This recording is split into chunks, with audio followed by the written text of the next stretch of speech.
Good morning and welcome to the Greenfield Public Schools School Committee's Policy and Programs Subcommittee meeting. It's 11:02 a.m. on Thursday, July 6th, and calling the meeting to order with a roll call. Elizabeth Geneve, Here.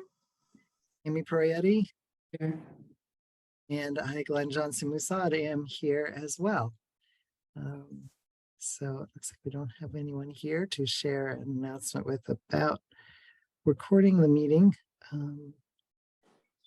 just want to have my agenda open somewhere.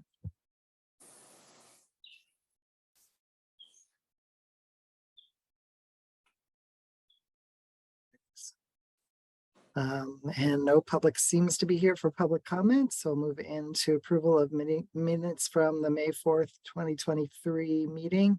Can I have a motion to approve those minutes? I'll move. In a second. Second. Any comments? Look good. Okay, I'll call for a vote. Elizabeth, Yes. Amy, Yes. and I'm a yes. Okay. Subcommittee webpage. This was a discussion I kind of wanted us to have with the superintendent, but essentially I went kind of looking for like past minutes and stuff like that. And you know, what's nice about the school committee webpage is that you have those 3 different columns of the agenda and the minutes and the YouTube link or whatever, or the materials. I don't remember exactly how it's organized, and you can kind of see at a glance all those 3 different things. So I was just gonna see if we I'm gonna might be pull able it to up get. for myself. I'm gonna pull it up for myself. So Yeah, take a look and see if there are any. Oh, so you're just looking for it to be reorganized so it looks similar to the one for the full committee? Yeah, yeah. And then folks can easily can find minutes from meetings and agendas and all that. So you want the subcommittee, you're suggesting the subcommittee meetings page looks the same as the committee meetings, materials and minutes page? Yeah, Okay. Then I'm gonna go back and forth and see. Oh, I see, with the 3 columns and you put like, yeah. I see what you're saying. So if there's no objection, when I get a chance to talk to Christine one-on-one, I'll just ask if that might be possible going forward. I don't think I'll make them try to rehash the past, but so anything else anyone wants to add on the webpage? Great. And let's look at review of policy BDE subcommittees of the school committee. And we have both the most recent mask version and what I think is our current version. Honestly, when I was talking to Christine, this process of revamping our policies has gotten a little bit messy. There hasn't been anybody seemingly who's been completely tracking from the beginning of like what policies that we approve don't necessarily get put up onto the website once they're approved. And there was just a period of time a while ago when things weren't being tracked in terms of bringing things back for second readings. Paul Jablon volunteered to help me a while ago, and we did kind of a thorough inventory going back through past minutes and stuff like that. I was hoping going forward that it would be clearer about what had been done and what hasn't. So, but at any rate, I believe that the the one that there's one that kind of lists. Yeah, we've got BDE policy for mask, and then we have BDE.pdf. And I think BDE.pdf is essentially the one that we have now. For me, the glaring error of this one and why I wanted to bring it back for us to look at is the school committee will have the following standing committees, and then it doesn't list what the standing committees are. So clearly there is an error or omission of some sort. So taking a look at the mask version, Is that the DocX version that we have? Yeah, DocX, Okay. it's called BDE policy from mask. Um, Sorry, Yeah. I'm pulling it up. Yep. I have it on my screen. So it seems like we could just take out the part that says the subcommittees are, because they also seem to be pretty fluid from year to year, or dynamic, maybe is a better word. Yeah, I mean, I think the argument for including some standing committees is it creates some consistency. So you don't have a norms breaking person who just comes in and kind of trashes the ongoing work of the committee or something. But my perspective is the chair has a lot of influence over what happens with the subcommittees anyway. So I think, having them have the ability to propose them, and the school committee itself can establish new subcommittees. I'm fine with not having standing committees listed in our policy. So is that the only difference between the DocX and the PDF version that folks, other changes?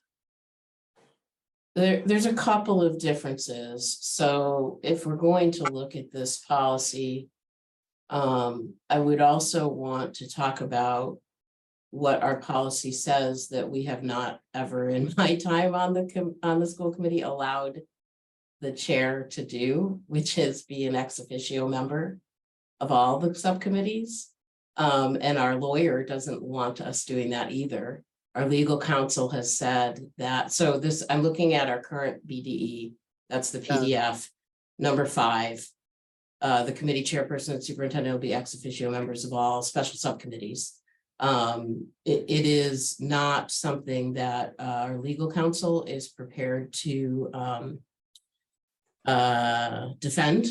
Yeah, okay. So we should probably adjust that as well. I don't have any history for that. And I've even gone the route with Russ in trying to understand how to make it work with how our policy is currently written, to say, so what if we just post every subcommittee meeting as a special school committee meeting and make it clear that it's a subcommittee meeting in the posting and the agenda. And he was not a fan of that either. He said that if you want to make sure you have a clear understanding of what is quorum of a subcommittee and quorum of a full committee, which I think is where it lies in terms of open meeting law.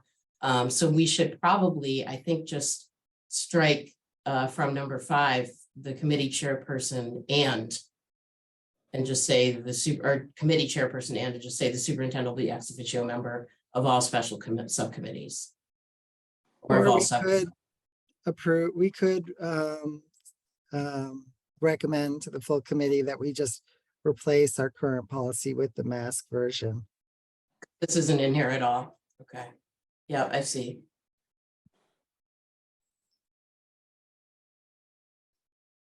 I think that's what I would be, because this has also been vetted by lawyers and all of that. I mean, it basically says the same things. So I think I'll make that motion just for we can have discussion, but I move that we recommend to the full committee that we replace our current BDE subcommittees of the school committee policy with the BDE policy for mask as presented. I'll second that. Okay, any discussion? Hearing none, let's vote. Elizabeth? Yes. Sorry, I just want to make sure I read all my final things. Yes. Okay. Amy? Yes. And I'm a yes. Great. Okay, and moving on, review of policy BDA, school committee organizational meeting. So we had that long discussion at our organizational meeting in January of this year, and agreed that it would be good for the policy committee to take a fresh look at this policy. I realized that some of the issues, well, there was the concern about public comment, which I made a recommendation for in this policy. There are other concerns that were raised basically about the term of the chair and the officers and what happens in that period between the end of the calendar year and the start of the first school committee meeting. That I don't think can be addressed with this policy. I think that would require looking at different policies about officers and stuff. But so for today, we're just looking at BDA, and I had a proposed revision to that that would just specify that the public comment period would happen before the election of officers, and to see if there's a motion to recommend that change to the school committee So as moved. presented. And I will second discussion. So Yeah, you're only, Go ahead. oh, I'm sorry. So you're only wanting to talk about the public comment portion because, so are you saying that maybe at a later date, we can discuss some of the other issues that cropped up and perhaps we may even have to make a new policy to cover them? Is that what I'm hearing? Well, we have policies about the length of term of the officers of the school committee and so on. Those are separate from this policy. So to do the work that the school committee asked us to do, I think we have to actually look at more than one policy. So but we would do that in a future meeting. Yeah. Gotcha. Okay. Right, I'm confused. Maybe I'm just missing what's happening here. So I have from Lauren, policy BDA. I believe that's our current policy. I thought I read somewhere, Glenn, something that you had proposed. Was it attachment in a different email? I had sent it myself. Oh, okay. Okay, thank you. Yeah. Let me just take a look at this for a second. So the current BDA does address the officers after the turn of the new year and before the reorganizational meeting by saying that they serve until a successor is appointed. And this policy that you're proposing also says that. So but I'm confused. It doesn't sound like you like that being in there, that you want to also change that piece, but I don't see that change. No, I think it makes sense. That's a kind of, I think having read this again, I was like, I better understand. I had formerly thought that the terms of the officers ended at the end of the calendar year. I like the idea of the successors, about people serving until their successor is replaced. I think that. Okay, and you agree that that's our current practice, so you're okay with our current practice for that? Yeah, now that I have familiarized myself with the policy better, I do like it. So I guess I have another question then. Yeah. The public comment piece.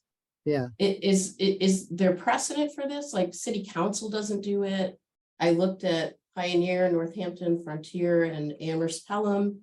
They don't have a public comment. What is the, like, what brought this up? Let's see, I guess, well, first, I guess I'll say that I think what brought it up is that the chair of the school committee actually has a significant amount of influence over how things go for the school committee and for the schools. And therefore, it should be a topic of public interest, who serves in that role, and granting an opportunity for the public to speak to that before the committee deliberates and decides makes sense to me, regardless of whether there's a precedent for it in other towns. So I think that it's principle, like if you read the policy on public comment basically says that it seems to imply, although it's not completely explicit, but that there will be a public comment at every school committee meeting. And that usually has, there's a precedent for that happening basically at the start of every meeting. So But there's really not. And I mean, there isn't a precedent for public comment happening at the start of every regular school committee meeting? regular, yes, we always do it at a regular meeting. Special meeting, it really depends on what the special meeting topic is. Most of the time we do a public comment, but sometimes it's just like, if we're gonna go right into executive session, we don't do it. There's probably been other times where it was a very specific, like more operational or, policy based than actual, like something that would have the interest of the general public front and center, that we've not done it. But by and large, it really varies. I think it really varies with special meetings depending upon the topic that we're talking about. But the policy doesn't say that it happens, that the organizational meeting happens at a special meeting. It says that it happens. No, it doesn't. At its first meeting in January of each year. And if I remember from last year, there was public comment. Finish your comment and then I'll go to Elizabeth. Go ahead. Oh, sorry, I'm looking at the page and I'm not looking at all three of you. All three of us. Okay. I'm sorry. That's okay. That's the role I can play as chair. I'm just trying to remember. I mean, I know there was some disagreement about how it happened in January of this year, and I'm just trying to remember. It wasn't that we didn't have public comment, it's that you wanted it to happen before the reorganization. Is that right? Yeah, because the reorganization is a substantive and important part of the meeting. And it seemed, didn't make sense to me that the public couldn't have a chance to comment on that before it took place. Elizabeth? I agree, Glenn, and honestly, I'd go even further to make the organizational meeting be a separate meeting unto itself with maybe even particular rules, because I think that there seems to be a trend where if the chair doesn't want to have public comment, then it just automatically isn't happening. We had that back in March of 2022 when we had the mask discussion. Public comment was not allowed. And I find that it seems to be sort of arbitrary. And I don't think that that's right. We're either, for good or ill, we're either doing it or we're not doing it. And I think that it needs to be set in stone what we're doing in a way that cannot be adjusted or changed depending on what anybody feels on a whim. It needs to be set in stone. So if we want to make a special meeting at the beginning of the year that doesn't have anything to do with the full meeting, we could create that and we could have a special organizational meeting with public comment and set it up how we all agree and have it happen. But I think that it's pretty messy and it creates a lot of resentment and mistrust to not allow something that already does have precedent. Public comment happens at every meeting. So to me, anybody who's not flexible enough to have it before a vote, that seems almost manipulative to me. And so I'm not down with that. So I'd go a step further and want in the future to discuss having a whole separate special meeting for organizational things, because I feel like it's really sort of off also to be ready to have a big school committee meeting the first of the year and have the agenda already be in place by the prior chair, thus robbing the future chair of a meeting where they could maybe bring in things that they would like to bring in, or maybe the new chair would like to have an opportunity to discuss with other members what could be on the agenda and maybe make it a more democratic experience. I don't know, but I think that it's messy and I think that we need to clean it up for good or ill. And there should not be any way to adjust it. It needs to be set. So public comment is at every meeting, unless it's some sort of executive session or some sort of emergency special something. And in this case, this is not a special meeting where the public cannot participate. So I don't see why it's a problem. the only person who would benefit by this is somebody who wants to control. So I think it should be I think it should be bold, and I think it should be changed. Thank you. Amy, did you want to? So, I mean, I think if you read the open meeting law, it's pretty clear that the public comment is great to have when you can do it. If there's business to be done, the business should take priority.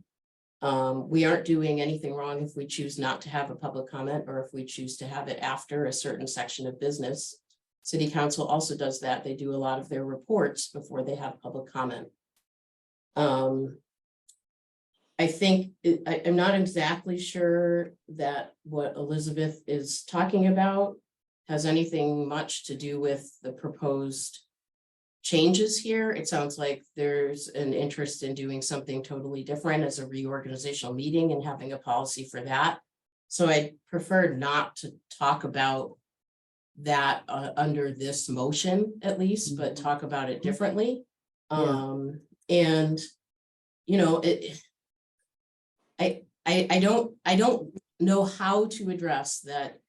The chair is setting the agenda for a meeting that they may not be the chair for when it happens. I understand that piece of it. I think it is still a little bit messy.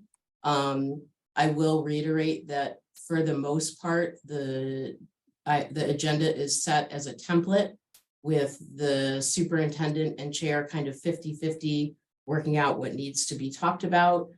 I don't know how you address that or change that without putting a huge delay in the meeting that is the monthly meeting of the month where we reorganize. So let's say January's monthly meeting, you would probably have to do a separate reorganization meeting that happens soon after the first of the year, and then have to wait probably a period of 5 to 7 days before you could have your regular meeting for that month.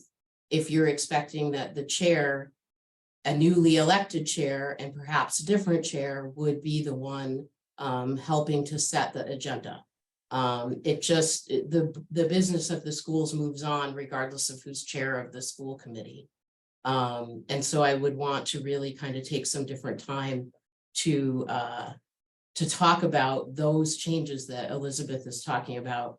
And this would never be my hill to die on, but I will say I wouldn't vote for this change to the policy, but I wouldn't make a big deal about it either. I just wouldn't vote for it. Okay, are we ready to vote? So what are we voting on exactly? Just adding the sentence that the public comment comes before the election of officers? Yeah. Yeah.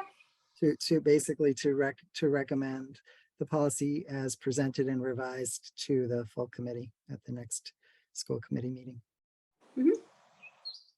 All right. Oh, Elizabeth? Yes. Amy? No. And I'm a yes. So the motion passes, and we can let the school committee know that it was not a unanimous recommendation. And Amy, if you'd be willing to speak to why you Sure. would vote for it, Sure. that'd be great. All right. Motion to adjourn. Motion to adjourn. Do I hear a motion to adjourn? Motion to adjourn. Move. Second. All right, let's vote. Elizabeth, Yes. Amy, Yes. and I'm a yes. We are adjourned. Well done, friends. Thanks so much. Thank you for a concise meeting. Take Sure. care. Okay, bye. See you next week. Goodbye.